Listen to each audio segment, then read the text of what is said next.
Batman Arkham Origins is a game people love to give hate, but today, I'm going to be giving it some praise. The one good thing Batman Arkham Origins did, regardless of what you think, it did have amazing boss fights, and nobody can deny that. And because the game had 8 assassins that were coming after your head for the $50 million reward, today, I thought we would rank these 8 bosses from 8 to 1. So without further ado, let's get into this. At number 8, I have Electrocutioner, and so should everybody if they actually ever touch this game. The one-shot KO is all it took to send Electrocutioner to the Shadow Realm.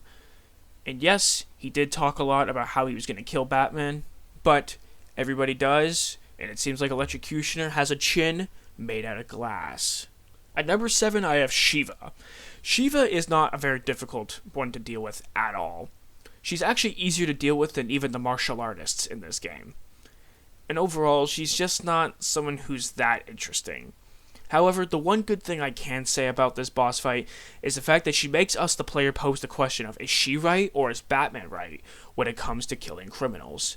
I'm not going to give my opinion on this matter, but what I will say is she definitely does raise a point. Whatever you think, it does at least make you think about it and pose a genuine question. Number 6, Copperhead. I've never really liked this fight too much, to be honest with you. All you really do is fight a bunch of different Copperheads. Like, I don't know why there's multiple of them. I don't know. To me, it kind of just feels like they took the Ra's al Ghul fight, where you fight a bunch of those sand people, and it kind of just put that in the game, but without really a decent explanation as to why. Does the neurotoxin, does that make you hallucinate? It's not really explained all that well. Then again, I don't know anything about neurotoxins, and that might just be in the name, and I might be stupid. Either way, let me know down in the comments. Number 5, Killer Croc. Killer Croc is a very good introduction boss.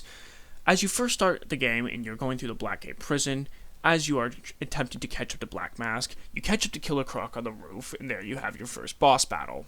It's a very good way to introduce the player to the combat, and even though Killer Croc is not very difficult to deal with, and is about as difficult as your typical armored thug, he also does have some interesting things to him, like when you throw batarangs at those big gas tanks.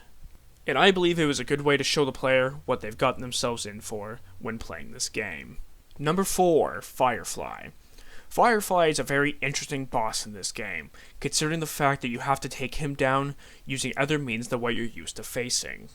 And when you fight Firefly, you always have to be on your toes to make sure he's not going to shoot fire at you and try to kill you. And yes, I understand they're all trying to kill you, but with Firefly you always have to be very careful, because he might shoot out fire at any moment, or he might even throw down some freaking claymores at any moment. No, I know they're not actually claymores, but you get the point. And the reason he gets number 4 is because his fight was, I would say, above average. With it not being too difficult and there not being too much variety in how you take him down, it is still very interesting you got to fight a guy who flies and shoots fire at you with a gun. Yeah, I would definitely say that makes number 4 on this list. Number 3, Bane. Bane is a very interesting boss in this game, and definitely the best Bane fight out of the entire series. When fighting Bane, you have to be extremely careful at all times to not let him run into you. If he does, he's going to do extreme damage to you and put you on the verge of death. And whenever you do go to engage, you have to be extremely cautious at all times. And not only for Bane, but for the thugs that will surround you. And you have to time your stuns perfectly, because if you mistime it by a slight beat, Bane will grab you, he will crush you, and he will kill you. At number 2, we have Deathstroke.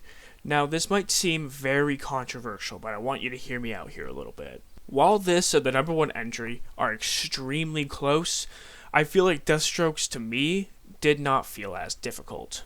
However, what I will say is Deathstroke's fight can be extremely difficult at times. Seeing as you have to be careful when you go to strike, seeing as he has vicious counters. And when he goes for multiple swings at you at a time, if you mistime the counter by a split second, he's going to do a lot of damage. Also, with the fact that you have a very limited gadget used in this fight, as well as you can't even use your cape stun, you are in a lot of trouble when fighting Deathstroke if you do not know what you're doing. At number 1, we have Deadshot. Deadshot's a very difficult boss to face in this game for multiple reasons. First of all, he's able to ricochet shots, which means he can easily kill you if he's able to find you. Also, with the fact that you can't do any damage to him silently, you have to risk being loud for the sake of other thugs coming at you to shoot you. It is honestly very difficult. I even died a couple times within the process. And overall, in my opinion, Deadshot is the hardest of the 8 bosses to fight in this game. And that's all we have here for today. How would you guys rank these 8 boss fights in Batman Arkham Origins? Let me know down in the comments below, and let me know what kind of videos you guys want to see next. Thank you guys so much for watching, and make sure to subscribe for more content. Peace!